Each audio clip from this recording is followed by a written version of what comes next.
All right, Bob, even though the Mariners are still hovering around 500, are you seeing signs that they're coming out of it? I'm seeing it with individuals. If you look at I was actually just looking at numbers last night, like for Teoscar Hernandez for the month of June, he's hitting over 350. He's got an over 400 on base for the month of June. Same with Ty France, both around 350 with an over 400 on base. So you're seeing it in individuals you've been counting on.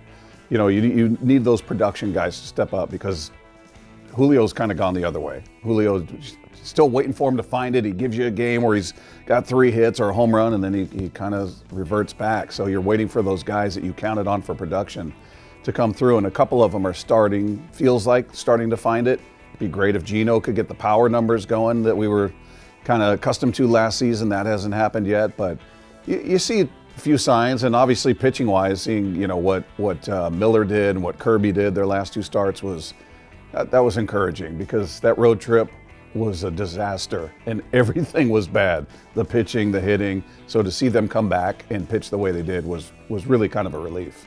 The Mariners have rebounded from slow starts before, last year especially. Does this year feel different? I don't think this team's got 14 in a row in them. But I didn't think last year's team did either. If you would have asked me before that, could this team win 14 in a row? I'd said, did you bump your head? No, of course not.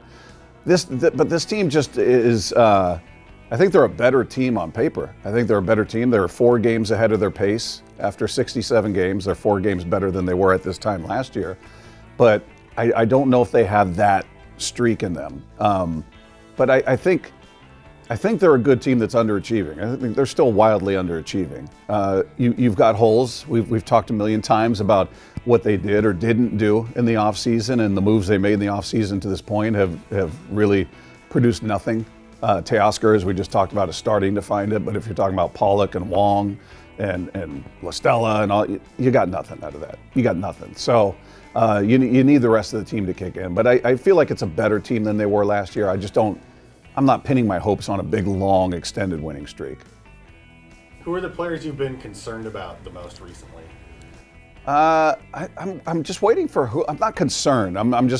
My attention is really on Julio because he's your guy. He's the star. He's the guy you committed to financially for over a decade. He was coming off such a magical year, so I think the natural assumption was now he's got a year under his belt. Whoa, what's he going to look like? He just hasn't found it yet. You can go month by month, look at his game log. Hasn't even had that big month. He's had moments within those months that have been good, but in terms of just getting it together where he's just got that rhythm, and here he is, there's Julio. Haven't really seen that yet. Not concerned, but just kind of, all right, when is it? I feel like it's going to happen. It's just when. When is that going to happen? As far as anybody else in the lineup that you count on, I mean, again, you can throw Wong or those guys. I'm not concerned because they don't really even play now, and there's really no reason to see him out there unless he's given Caballero a break or something like that. So, I mean, everybody else, Ty seems to be, like we just talked about, finding his groove. Same with Teoscar. Gino, not concerned, but same thing kind of as Julio. You're looking at him the same way going, all right, when does he become the guy we saw last season? When the trade deadline comes up, what should the Mariners be ready to part with? Pitching. It's what they've got. I mean, what bats do you have that you're going to give up? You don't really have any. You're not going to give up Harry Ford, I wouldn't think. So in terms of offensive, potential in the minors, I don't know what they have that another team's going to covet the way they do with pitching. Whether it's Emerson Hancock or whether they're looking at somebody like Brian Wu or something along those lines. But that's where they're deep. That's where they have players that we hear these names so much, you don't ever want to get rid of the idea of trading any of them. You're like, well, no, you can't get rid of that guy. You can't get rid of Wu. You can't get rid of Miller. But you got to give up something to get something. You don't have, everybody wants to trade Colton Wong. I keep getting those texts during the show. Why don't you just trade him and bring in a bat? Like, the guy's hitting $150. He's got error after error. He doesn't play right now. He's got no value. Nobody's going to trade for him unless he's a throw-in on a package, and they're going to pay the rest of his $10 million. So, it's going to be pitching, whether it's guys that are with the big league club or guys that are down in the system. Get ready to part with pitching. If you want to bring in a bat that you feel like is actually going to make an impact, and hopefully if they do make that move and you do give up prospects, you give it up for a bat that's going to be here this year and some years to come. Don't give me the 36-year-old that you're wringing the sponge dry hoping there's something there. Don't do that.